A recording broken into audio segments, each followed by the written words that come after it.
जय सिया राम। विवाह पंचमी की शुरुआत कहाँ से हुई? विवाह पंचमी की शुरुआत रामायण से हुई, जो हिंदू धर्म के सबसे बड़े महाकाव्यों में से एक है। शास्त्रों के अनुसार मिथिला के राजा जनक ने अपनी बेटी देवी सीता के लिए एक स्वयंवर रखा था, जहाँ भगवान शिव के शक्तिशाली धनुष, जिसे पिनाक के नाम से जाना जाता है, उसको उठाने और उस पर डोरी चढ़ाने की चुनौती थी। कई राजाओं ने कोशिश की, लेकिन कोई भी उसे हिला भी नहीं सका। जब अयोध्या के राजकुमार युवा भगवान राम ने धनुष को छुआ, तो उन्होंने न केवल उसे आसानी से उठाया, बल्कि उसके 2 टुकड़े कर दिए। इस काम में यह भविष्यवाणी पूरी की पूरी केवल सबसे नेक और दिव्य आत्मा ही सीता जी से शादी कर सकती है।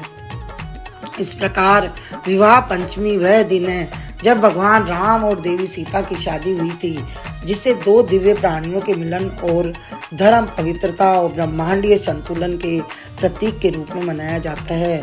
विवाह पंचमी का धार्मिक महत्व आदर्श शादी का प्रतीक है। राम और सीता शादी के सबसे बड़े गुणों को दिखाते हैं: वफादारी, भक्ति, सम्मान और आध्यात्मिक जुड़ाव। माना जाता है कि उनकी शादी से जोड़ों को तालमेल और समझ का आशीर्वाद मिलता है। इसके अलावा जो भक्त विवाह पंचमी पर राम सीता की पूजा करते हैं या शादी की प्रतीकात्मक रस्मों में हिस्सा लेते हैं, उन्हें कई चीज़ों का आशीर्वाद मिलता है। विवाह पंचमी शादियों के लिए शुभ तिथि होती है। कई हिंदू समुदाय विवाह पंचमी को शादी की रस्में करने के लिए एक शुभ दिन मानते हैं, क्योंकि यह राम और सीता की दिव्य शादी से जुड़ा है। कहा जाता है कि इस दिन राम सीता की पूजा करने से घरों में शांति, खुशहाली और आध्यात्मिक तरक्की होती है। विवाह पंचमी कैसे मनाई जाती है? विवाह पंचमी का जश्न बहुत श्रद्धा से मनाया जाता है, खासकर अयोध्या नगरी में और जनकपुर, नेपाल में।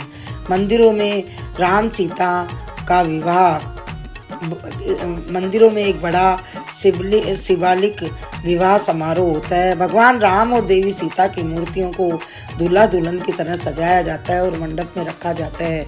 पुजारी वैदिक मंत्रों का जाप करते हैं और पारंपरिक हिंदू विवाह की सभी रस्में निभाते हैं। कई भक्त इस दिन व्रत उपवास रखते हैं और राम सीता की पूजा करते हैं। सीता राम चरित्रम और राम विवाह भजन जैसे भक्ति गीत मंदिरों और धार्मिक सभाओं में बड़े उत्साह से गाए जाते हैं। अयोध्या में रामानंदी संत और भक्त भगवान राम की शादी की बारात दिखाते हुए बड़ी बारात निकालते हैं, जिसे बारात कहते हैं। जनकपुर में बड़े मेले और कल्चर इवेंट होते हैं, जिनसे मिथिला आर्ट, म्यूजिक और पारंपरिक रस्में दिखाई जाती है।